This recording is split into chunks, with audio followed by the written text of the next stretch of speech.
You're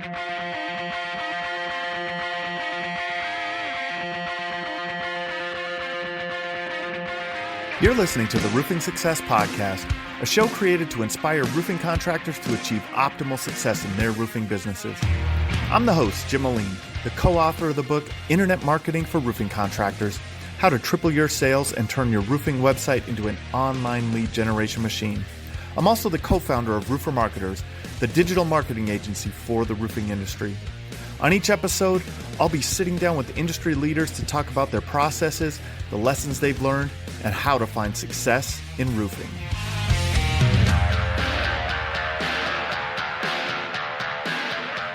Hey, welcome to another episode of the Roofing Success Podcast.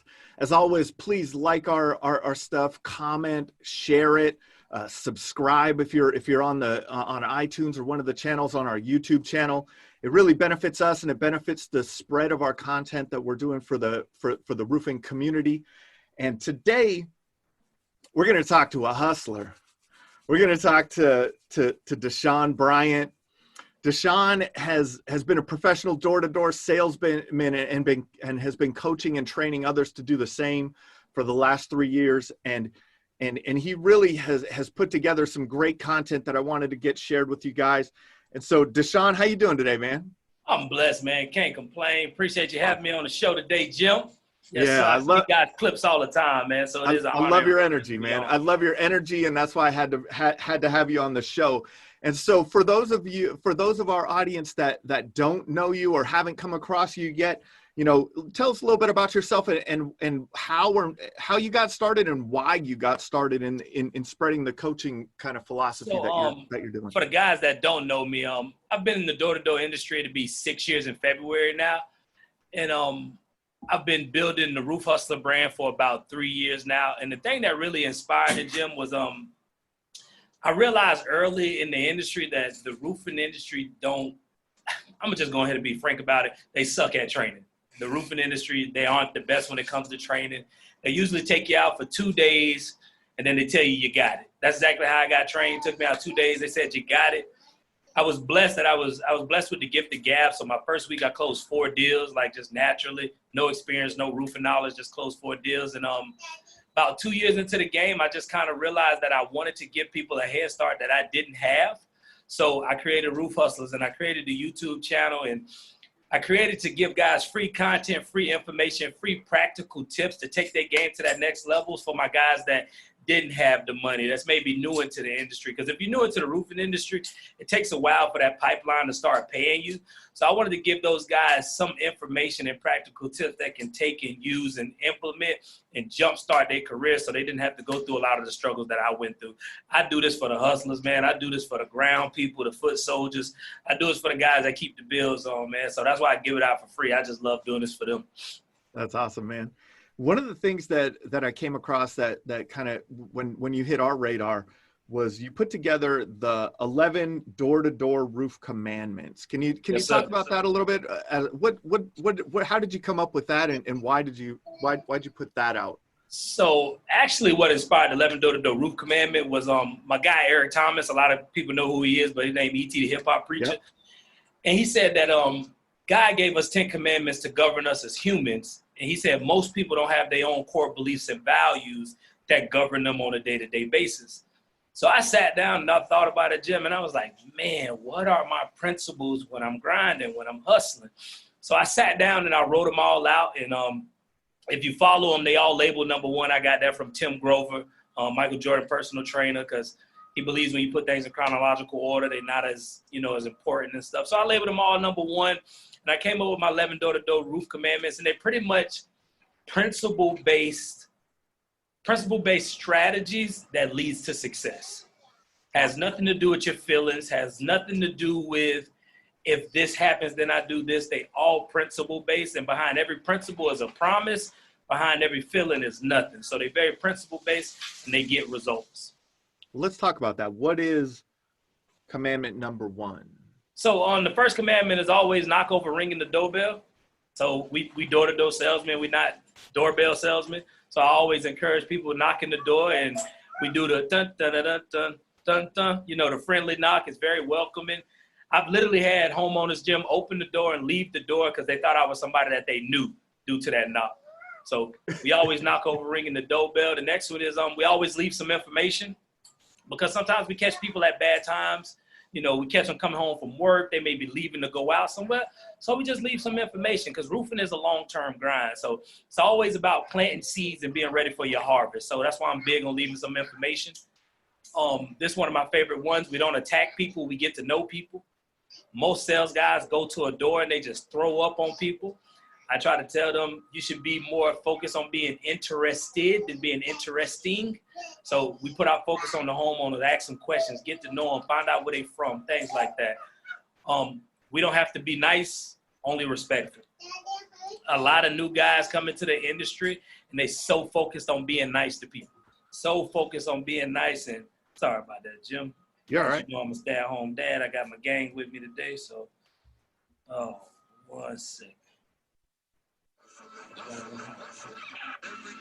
So a lot of guys so focused on being nice. We don't have to be nice to nobody, only respectful. A lot of guys come out here, and I'll be very transparent with you, Jim. Me being a black guy in this industry, going door to door, I thought I had to be nice to people. And I learned that being nice only get people to tell you no in a nice way. So we don't have to be nice to nobody. And the example I love to use is when you meet people and they eating dinner, Jim, most people say, "Oh, I'm so sorry, I'll come back at another time." But when you're being respectful, you say, "You know what? I understand you eating dinner, sir. I'm trying to get home and eat dinner with my family as well. Are you the homeowner here?" And we continue to proceed forward. We aim to be first and be the best. After every fresh storm, we want to be the first one on the scene.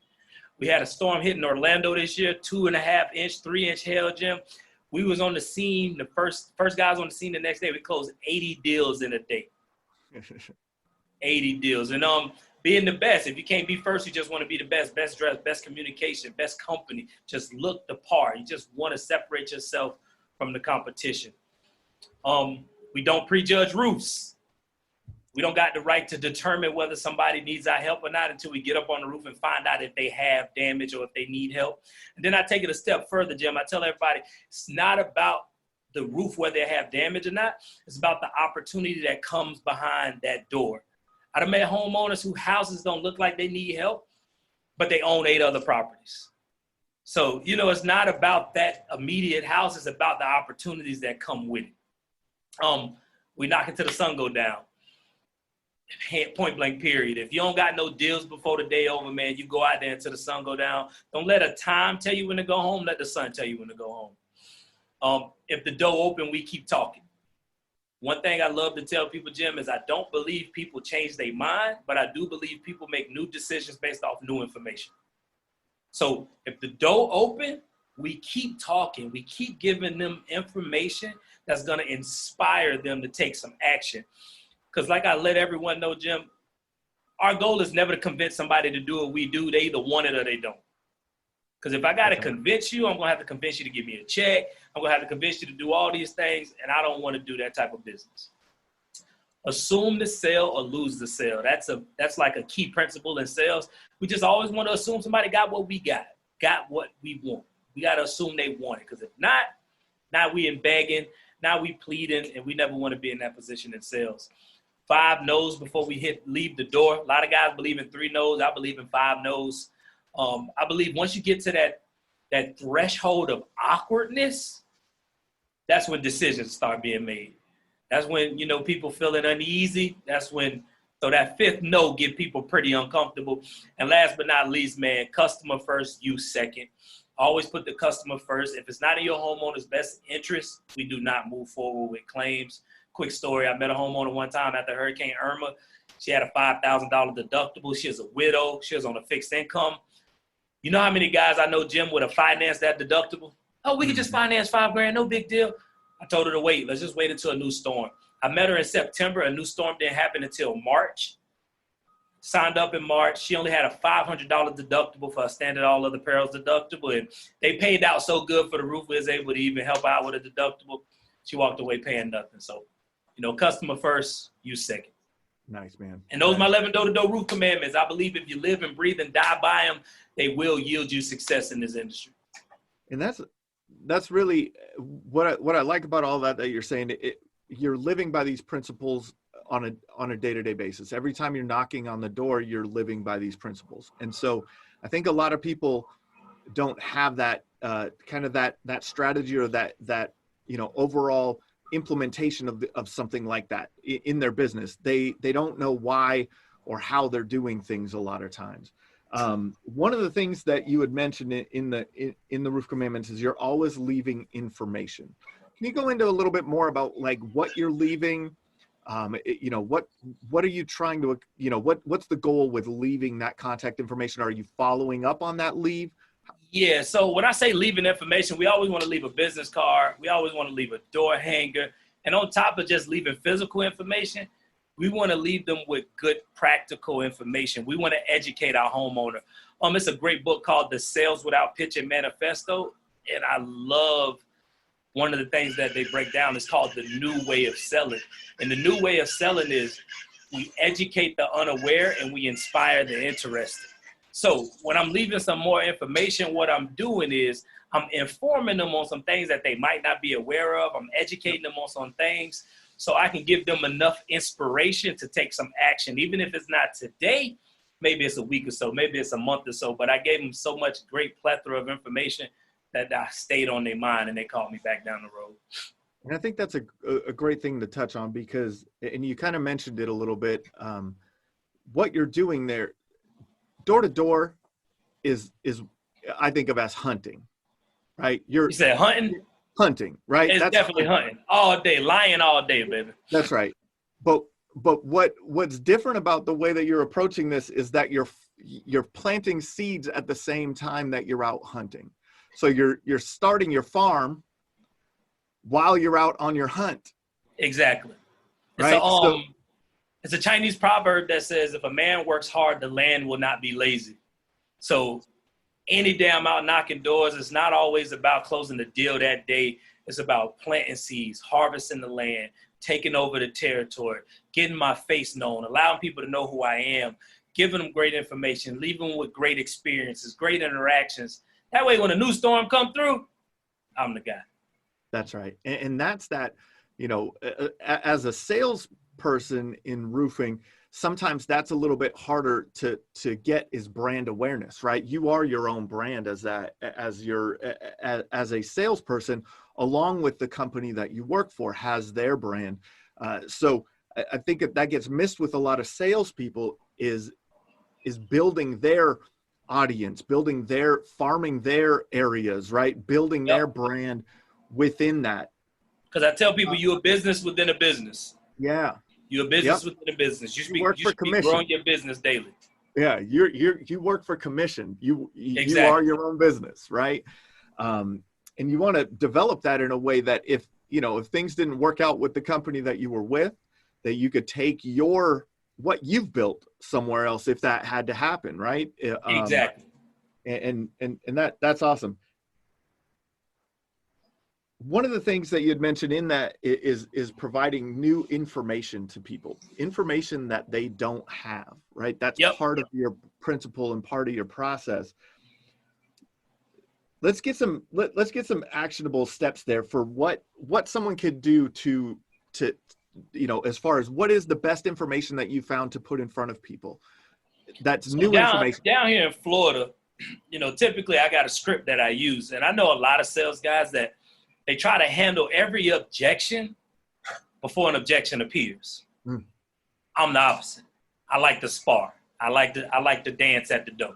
I call it slow dancing at the door. So I'm going to come in. I'm going to give you the most basic information to gain your interest. So I may just say we in the neighborhood doing free roof inspections. They might be like, nah, I'm good. I don't need nothing. Okay, awesome. Well, cool thing about it, the insurance company been paying for people to get brand new roofs. So that's some new information. Now they can make a new decision. Now they say, now they might still be telling me, nah, I'm good, man. I don't think my insurance company will pay for it. So now I'm going to give them some new information. Well, have you heard that if you have 25% or more storm-related damage, your insurance company is obligated to replace the entire roof? Oh, man, well, I don't got no money. Okay, now I'm going to give them some new information. Well, are you aware that the average deductible that we deal with is typically $1,000? What if I told you I can get you a brand new roof for $1,000? All right, man, go ahead and check out the roof. So It's me giving them new information step by step, piece by piece, to allow them to make new decisions. Because I believe once you know what your prospect is thinking, you deadly. Like you had a very big advantage. And I know when I tell somebody I'm doing free roof inspections, Jim, they first mindset is thinking retail. They thinking $12,000, $15,000. So I expect to know. Okay, perfect. Now let me give you some more information. So we all played Mortal Kombat growing up. I use certain things. Those are my finishing moves. So I tell guys, don't use your finishing moves as soon as you go to the door, because if they tell you no, you don't got nowhere to go from that. So that's what I mean by new information. We want to keep gauging their interest, and as they tell us no or they give us little objections, we give them new information to make new decisions. That's awesome. And that's where you're kind of trying to get to 5 no's before leaving the door. Exactly. Right? So 5 no's before we leave the door. Exactly. Right. Tying right into that. You're building upon what your first is just the intro that you're going to get a no. It's part of the game. Do you want a roof inspection? No. No. I'm already expecting it. Awesome. And I just keep on. It's crazy, man. I try to teach my new guys, Jim, that when you're in the field, when you're knocking doors, you never have to talk about nothing that you don't want to talk about. Yeah. And a lot of guys get caught in the rabbit hole when people tell them, no, I don't want an inspection. Well, why not? Well, what happened? We just breeze right through it, man. We just keep going. So. Okay, because a lot of times you're taught in sales in overcoming that objection, it's more about why they are not interested in having, say, that roof inspection, right? So, is there a reason you don't want me up on your roof? But what you're doing is introducing an additional level of communication with them that makes them have to think again. Exactly. Before they say no again. Exactly. I'm giving them new information because now we got to have a new conversation. Yeah. That's First, awesome. you want the roof inspected? Okay, I got you. But what if I can get the insurance company to pay for it? And so one of the things you said about getting to those 5 no's, so you're giving them this new information. You're trying to get to the 5 no's. Now it's getting uncomfortable. You said getting them to what? Now it's getting uncomfortable. Exactly. So how do you live in that uncomfortable space? Oh, man, it took me a while because my first year, I ain't going to lie, I was very hesitant of confrontation and that uncomfortableness. And, man, I just be backtracking on all my years in the industry. And I remember my maybe year and a half, 2 years, I had a sign on my dashboard that said, lay the hammer. Because I used to be too nice to people. I had a sign that said, lay the hammer. So what it is I've learned that most humans will never do what you expect them to do. We create so many stories in our head what may or may not happen, and it never happens. So I've learned that so I tell everybody, Jim, it's an invisible line in the field. Like knocking doors, it's an invisible line. Some guys cross it, some guys don't. When you cross that invisible line, you'll see how much more money you'll make, how much more opportunity comes your way, and how many more deals you close. Because in this industry and what we do in this insurance restoration process, I don't believe great sales skills is what allows you to close more deals. I don't believe sales skills is what it is at all. I believe great leadership skills is what causes you to close more deals. Because all we doing is leading somebody through a process. And as you lead them through this process, you're educating them, they following your lead. So as you become a better leader, you close more deals. With that being said, once we get to that level of uncomfortability, that uncomfortableness, that awkwardness with your homeowner, they want you to fold. They want you to leave them alone. So they telling you as many no's as they can to get you to walk away. When they notice that you not, I call it going strong in the paint, like being Shaq in the paint. Yeah. Once they see you not leaving the paint, they only got 1 or 2 options. Go in the house or sign up. And one time me and a guy was going back and forth, Jim, we going back and forth. And he just stopped me. He's like, you know what, man, stop. I'll buy it. Whatever it is you're doing, I'll take it. Man, you not going nowhere. I love your persistence. Let's go. And persistence is a skill.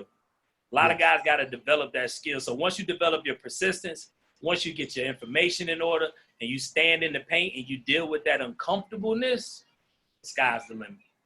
That's awesome, man. And one of the things that I think I see this in life in general is that expectations are a lot of times our own expectations are what ruin things. Yes, sir. You could have expectations of of a party that you're going to, and if it doesn't live up to your expectations, well, that was a terrible night, right? But if you go into things without expectations, just understand that this is the process. We're going in here and doing our day-to-day thing. All of a sudden, that expectation might be met a lot better, right? Instead of setting the bar to some unknown level, like I'm going to go out, knock 10 doors, sign 5 deals, and that's like, those are your expectations, man. You may be knocking for days, right? If and you may have to continue that process, but if you don't have the expectation of, hey, I close this many deals per this many, per this many doors knocked, you just go out there and try to help people and benefit the homeowners, I think you're in a much better place. I agree. So in that uncomfortable place, like, we teach people how to ask for reviews a lot of times. And that's what I tell people. You got to get people to an uncomfortable place. You have to have an awkward silence, because sometimes it's hard to get that review out of people, right? They'll tell you they'll leave that review for you or your company, but then they just don't do it. So one of the things we talk about is when you're in front of them, at the point of peak happiness, and you're having that conversation with them, and you're asking for that review, say, will you do us a favor and review us on Google? And they say, yeah, of course we will, Dashaun. Yeah, of course. Yeah, no problem. And you say, can you do that now? Exactly. And you be real quiet. I love it. And it will create it will become uncomfortable. But they will go and sit down at their computer, they'll pull out their iPad, they'll pull out their phone, and they'll start writing that review.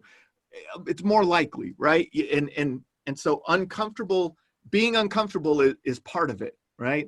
Yep. I think also, and I'd like you to speak to this too, is how much growth do you think how much growth individually do you think comes from being in those uncomfortable situations? I believe that's where all the growth comes from, to be honest with you, man, because one of my 6 early struggles was I loved my comfort zone. And I used to work like middle to low class neighborhoods because it felt comfortable. I wouldn't knock in high end neighborhoods. I wouldn't go knock on those $1 million houses. I wouldn't approach an apartment complex. I tell guys today that they're so blessed the way the information and the training that the industry is providing now. Because I know guys step into the industry first year in the business and they close the commercial properties. Yeah. But that's the beauty of the internet, because it's making people more confident than they normally would be if they didn't see other people doing it. But once I got uncomfortable, that's where all my growth came from. Like I said, I crossed that invisible line that I got out of my comfort zone. I started challenging homeowners more. I started asking uncomfortable questions. I used to be, when somebody told me not interested, I say, okay, have a good day, sir. Now you tell me you're not interested, or you don't got no money, or I don't want to do this. Now I get very uncomfortable and I say, okay, cool beans. If you don't mind me asking, why not? Like, we was up in Colorado training. I was training another young man. Shout out my boy Dylan, Optimum Roofing, great company. Was going door to door. He kicked his spill to the lady Jim. And she was like, you know what? I'm down for the inspection tomorrow. And he was like, okay, well, let me get your information. That was the comfortable route. Yep. So I let him do everything he wanted to do. And I said, excuse me, ma'am, if you don't mind me asking, what makes today not a good day? And she said, well, because I'm working from home. I said, well, you know what? We can get up there quick 10 minutes. You don't have to leave work. And once we're done, we'll let you know what's going on. She said, oh, if that's the case, go ahead and get up there. More information. And that was a great example for me, showing him of, like, you don't have to be nice to people, only respectful. Yeah. Only respectful. And that's it's very uncomfortable to ask people invasive questions. So the best way to get comfortable with being uncomfortable, asking invasive and boundary crossing questions, is always prefacing it with, if you don't mind me asking. If you don't mind me asking. If you're okay with it, if you don't mind me asking. If you don't mind me asking, sir, the reason you can't afford deductible, is it because of the money? Well, if you don't mind me asking, and I've learned that preface it with that, if you don't mind me asking, man, is a game changer. Game changer. Makes being uncomfortable that much more easy. Nice.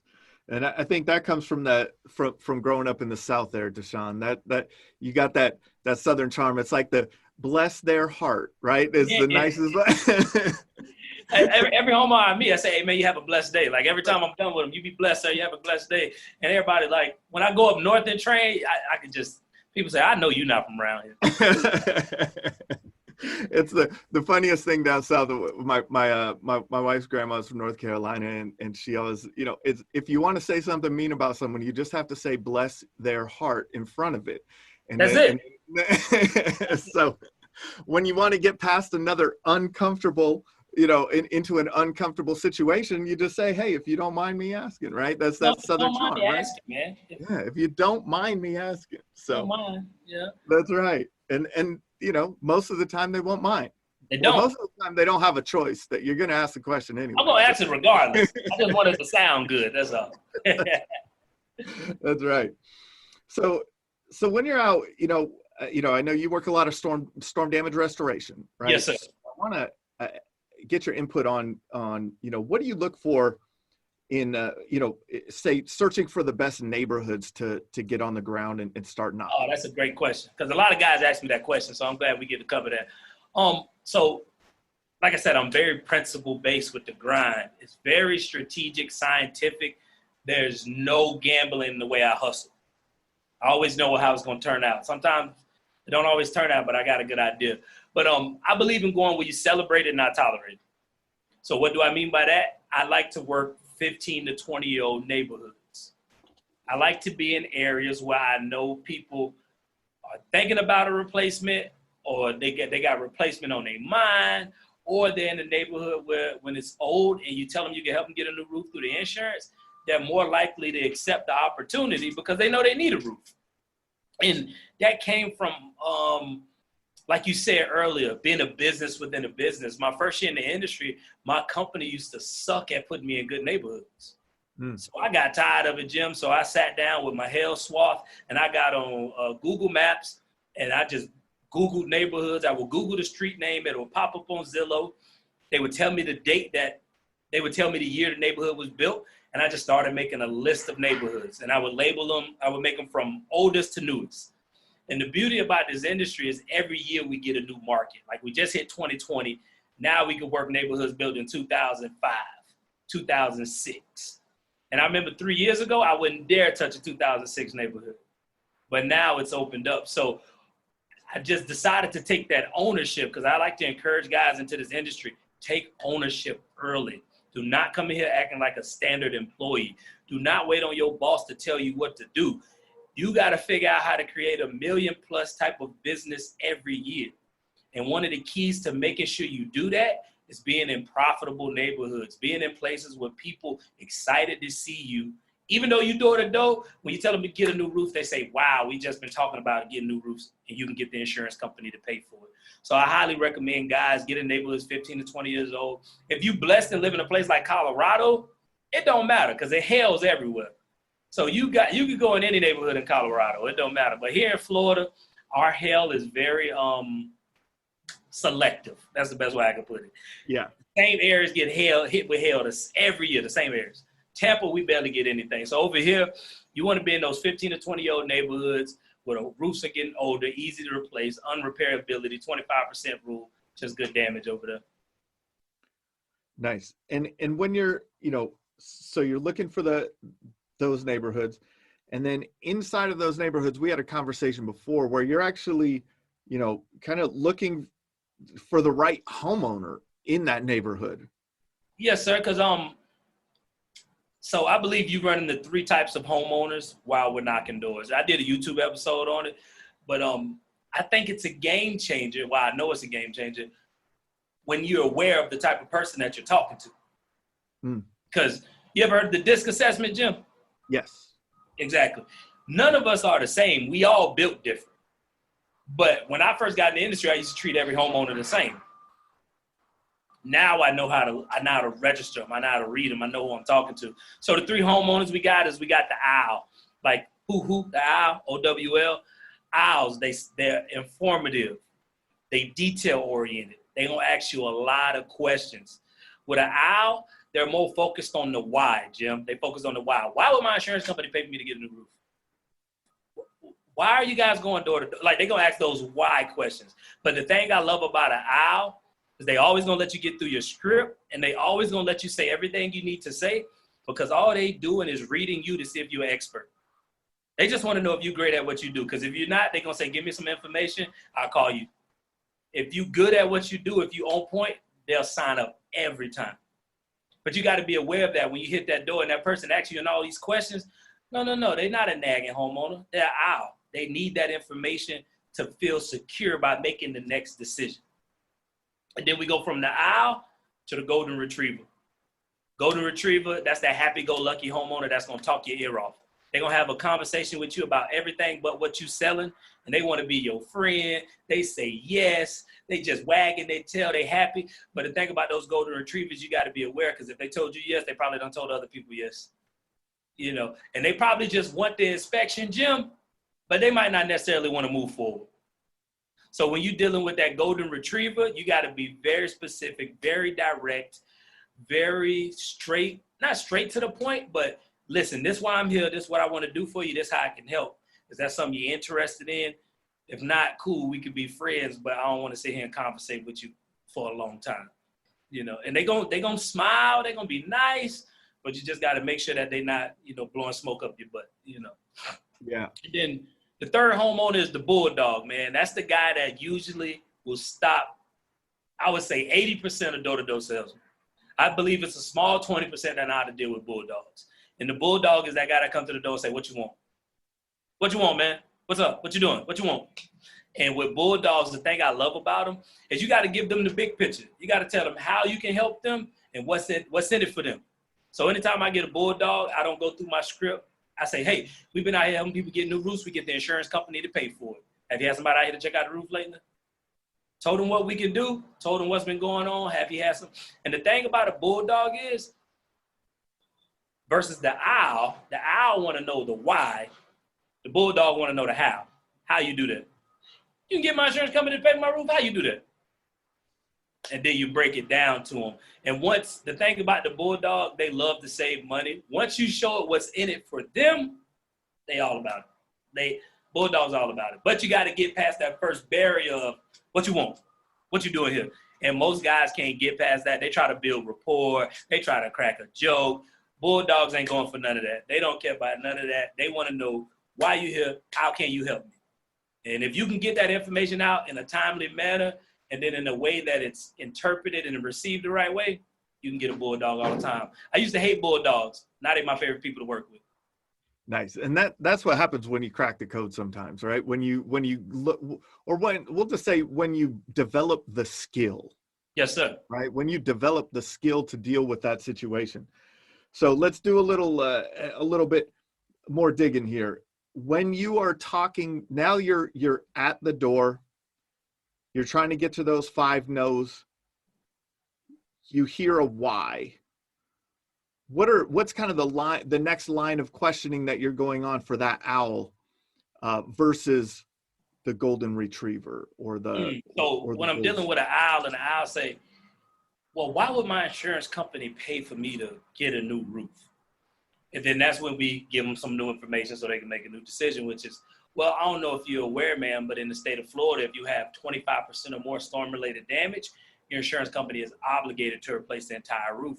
So when we do our inspections, we make sure it's within that 25% range, make sure it's worth your time.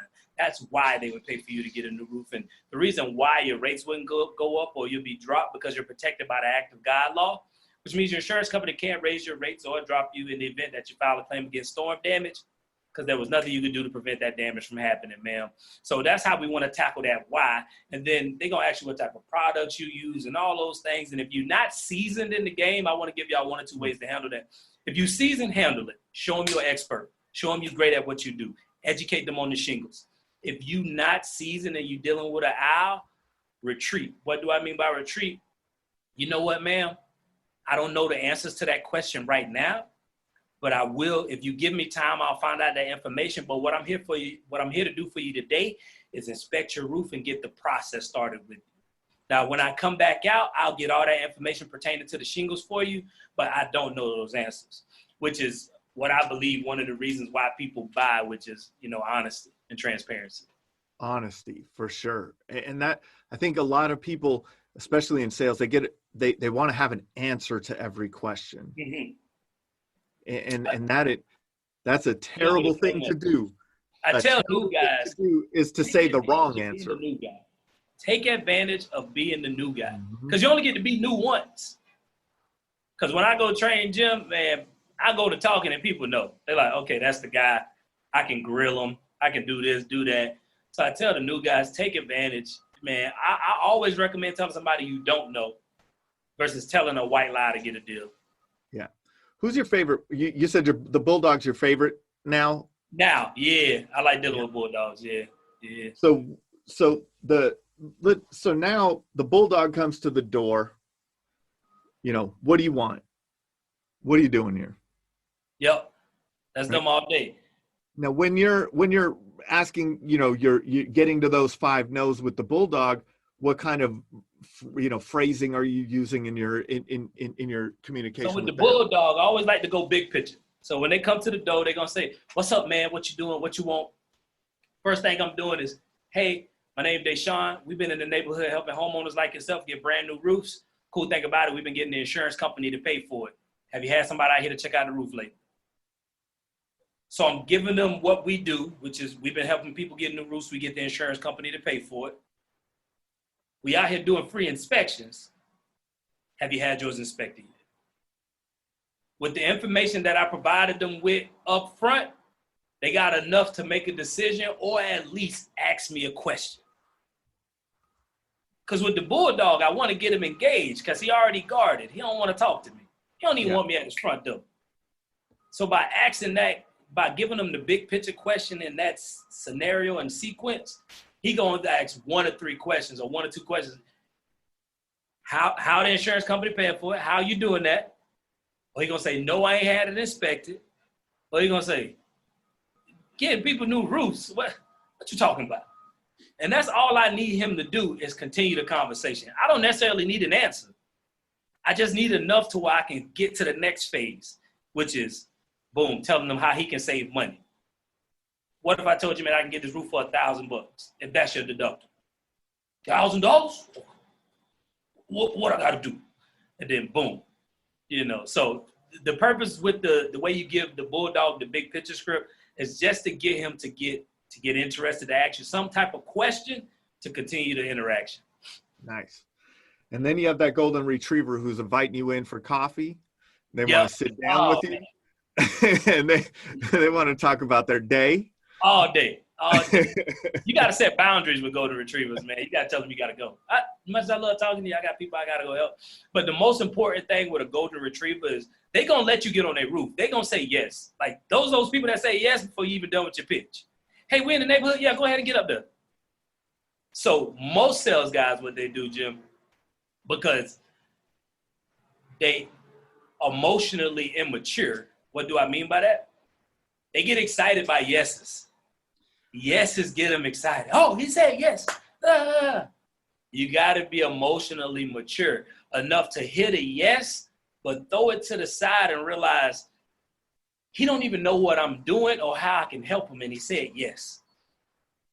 That's a sign of this guy done told other people yes to. So anytime a golden retriever tell me yes before me even getting through my script, I'm going to backtrack it and say, hey, but let me explain to you what I'm doing. We're doing inspections, and if you got damage, I can get the insurance company to pay for you to get a new roof. With a golden retriever, I'm going to ask a couple extra confirming questions, which is, now, if you did have damage, Jim, you're going to want to get your insurance company involved, right?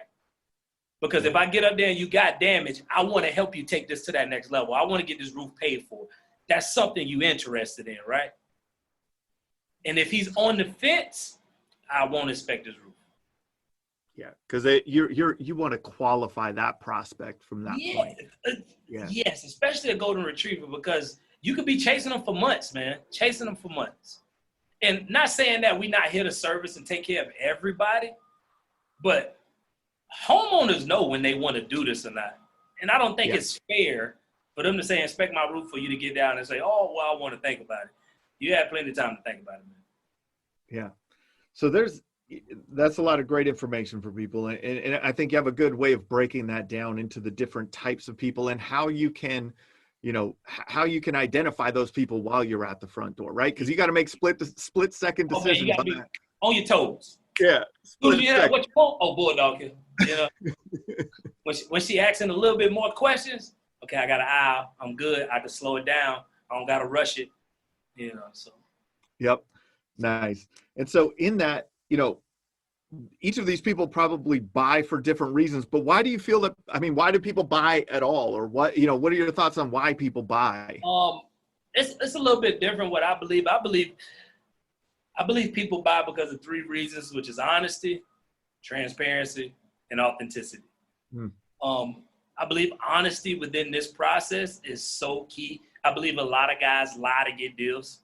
A lot of guys use white lies, or they fraternize us. They tell people what they want to hear just to get a deal. And I used to try to do that my first year, but then I learned as I just became more honest and bold, I closed more deals. So we don't want to lie about deductibles. We don't want to lie about, guarantee I can get this paid for. No, no guarantee.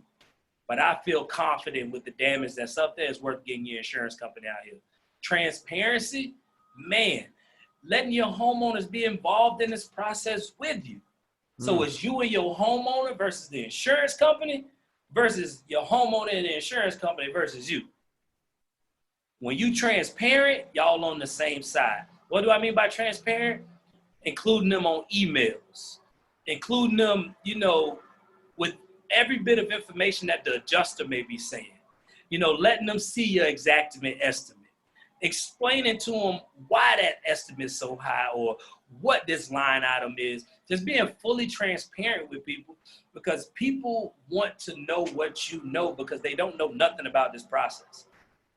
And as you're more transparent with them, you build their trust, you build credibility, and then down the road, let's say if we're dealing with an insurance company that want to play some games, and you say, you know what, Mr. Johnson, we got to get a public adjuster involved. We got to get a lawyer involved. That's what we need to do to take this to that next level. Since you've been transparent from the start, they on your side. It's going to be a lot easier to get them to join you in this fight against the insurance company by being transparent on the front end. Because if you've been janky the entire process, what make you think they're going to want to sign up with one of your lawyers or one of your public adjusters and things like that? So transparency is that second one, being open and honest about everything that we do. And the third one is authenticity. Phoniness is a trait that can be sensed from miles away. People sense phoniness all day. I go to the door, I'm like, what's up, boss man? How you doing? I'm not, hey, how you doing? Like the bow tie, don't let it fool you, man. I'm very authentic. I'm very I'm myself out there. And I believe homeowners buy you first, they buy your company second, and then they go through this process with you. So I'm never trying to sell people on this process. I'm trying to sell people on me, my authenticity. I wear Converse every day. I wear the cargo shorts. I'm very authentic with the grind, never faking it, never trying to be somebody I'm not. So I believe once you learn how to combine the honesty, the transparency, and the authenticity all in one, it allows you to be in the driver's seat for this process. Because some guys, they're not seasoned enough, and their homeowner actually get in the driver's seat and put the sales guy in the trunk. And they don't got no leverage in the process. They be like, can I see your scope of work? The homeowner like, no, it's fine. What you gonna do the roof for? And it's like, well, I need the scope. Well, I ain't get, so it's important, man. Once you do all 3 of those, honesty, transparency, authenticity, you'll be in the driver's seat and then unlock the sales process. Nice, man. And I know you train sales teams and train salespeople. And I always have people that I talk to that are, how do you build good communication within your teams, and how do you train that? Well, I think a lot of sales managers and owners so focused on numbers, they forget that we people. And I tell everybody, I'm a fiance first, I'm a dad first, I'm a son first, and then I'm a salesman. You know, like salesman, like the last, like fourth, fifth thing on my list. I'm everything else before that. And when I go to companies and I sit down with their owners, everything they telling me is about how this guy ain't hit his numbers, why he ain't been doing this, why he ain't been doing that. And all I'm wondering is, have you sat down and really just had a open, honest conversation with this guy? Not about his numbers, but how is he doing as a person? What's going on in his personal life? Like, you know, one time I went to train a company, I won't say no names, but I sat down with the guy and he was talking to me about how, you know, life been hard, and he actually got back into drinking because of his numbers ain't been looking like they used to. He ain't making the money he was making, and he got back into drinking.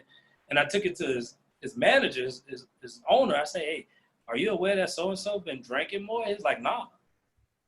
And it's like, man, sometimes you got to turn off the sales manager, owner hat. We need to become friends. And I don't mean like buddy friends, but you need to build a line of communication with your sales guys where they feel comfortable enough bringing you their hard problems, those hard things to talk about. Because when you can get to the root, now we can move forward. But most guys just put Band-Aids on situations, and they wonder why these sales guys and, reoccurring habits of doing the same thing. So I think that's the biggest problem with communication is also most sales managers aren't transparent. They don't tell people how they struggle. They don't tell people how it's hard for them. They don't tell people what they going through. So they can't open up to you. And now both of you guys making up your own story about how he don't like you. You saying he's not good at sales. But in reality, this guy dealing with some very personal issues. The owner probably on the hot seat or whatever it may be, trying to keep the doors open. But nobody's honest with each other. So everybody kind of putting on a facade just to make everybody feel comfortable. So when I go and train companies, I do one-on-ones with all their guys, Jim, and we get to the nitty-gritty. I sit down with some guys, and we don't even talk about sales. Like sometimes we just talk about parenting. Sometimes we talk about, just being a human, just loving yourself, just appreciation, just all types of things, man, just to let them know that I hear you, I care, and I'm here to help. So I think for owners and everybody, man, you got to take some time to maybe just book a one-on-one once out the month with all your sales guys and just talk to them about life. Not necessarily sales, but get under the skin, peel back some layers, actually show these people you care about them and you're here to make sure that they're successful. Like Zig Ziglar said, you help enough people get what they want, you'll get what you want. So that's right. Definitely. And that is, a lot of times, a struggle will impact your KPIs, man. They will impact your numbers, right? A struggle at home. Many people struggled, through all the stuff that's been going on in 2020. There's there's a lot of different stuff that goes along with that. Here's a good question for you. What's the greatest insight that you could share with our audience that has helped you find success in roofing? My number one thing is reading. Reading changed my life. I used to hate reading. I was not a reader. And I met a homeowner and I signed him up. And he was like, man, you good. Who your mentors? Who you look up to? I said, nobody. This God-given talent, I don't look up to nobody. And he was the guy that told me to go look up Grant Cardone. I would never forget it. Like, if I didn't listen to that guy, I wouldn't be where I'm at today. Hands down. And I picked up the 10X rule. I read that book. The next month I made 10 grand, man. And reading has changed my life. Outside of sales, it teaches you how to be a better dad, a better partner, how to communicate. They say you want to hide something from somebody, put it in a book. So reading is my number one thing that I tell everybody. I don't care if it's audiobooks, whatever it may be. Get into reading, get into seeking information. Yeah, and I'm not a book reader, but my Audible account is like loaded, right? I love the audiobooks. I'll put them on while I'm working on something. Every time I'm in the car, I got an audiobook on. That, so it's the way that you What's like. The last good one you listen to? Oh man, there's so many. The one I'm listening to, let's see, from so many different perspectives. So the Indistractable was a really good one that I listened to. Name of the book? Indistractable, yeah. About like being focused and not getting distracted.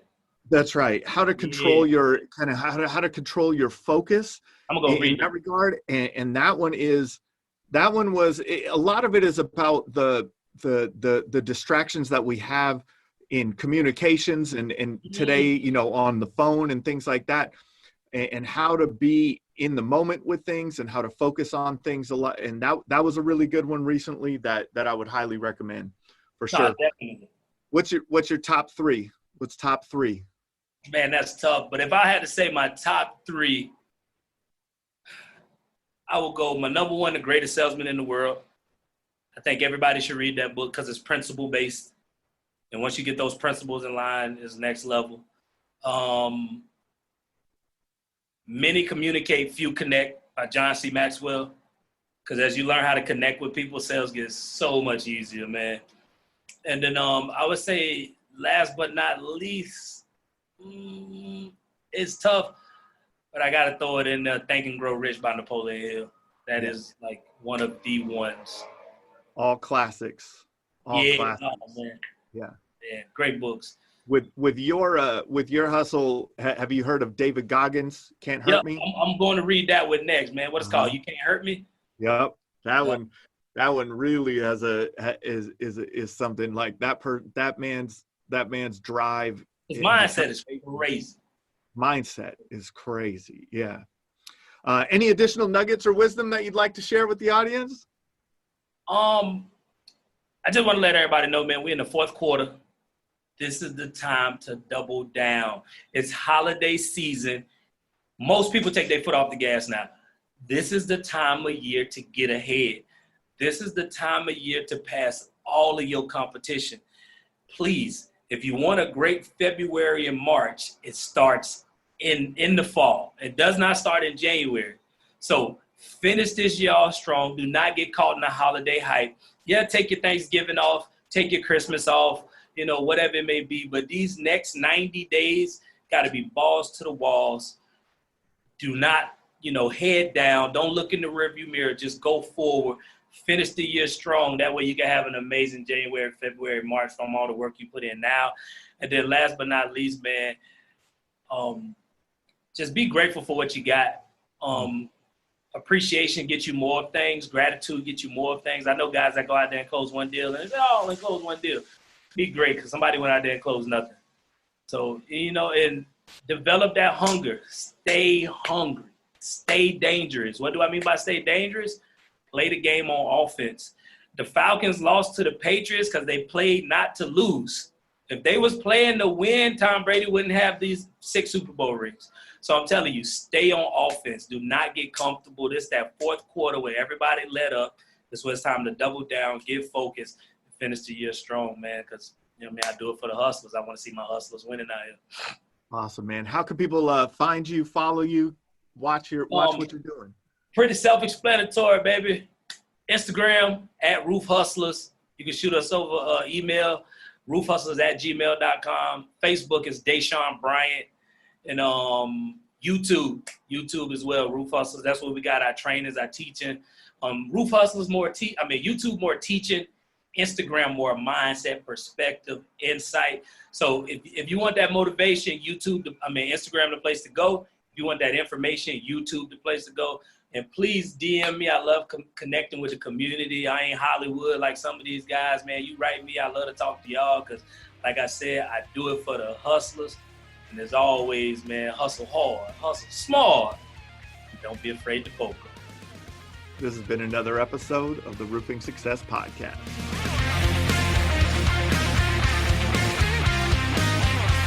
If you would like to generate more sales through your digital marketing efforts, please visit roofermarketers.com and get a copy of the book, Internet Marketing for Roofing Contractors, How to Triple Your Sales and Turn Your Roofing Website into an Online Lead Generation Machine. Also, check the training section of the website for guides on everything from running effective pay-per-click ads to how to properly set up your Google My Business listing. This has been another episode of the Roofing Success Podcast. Thanks for listening.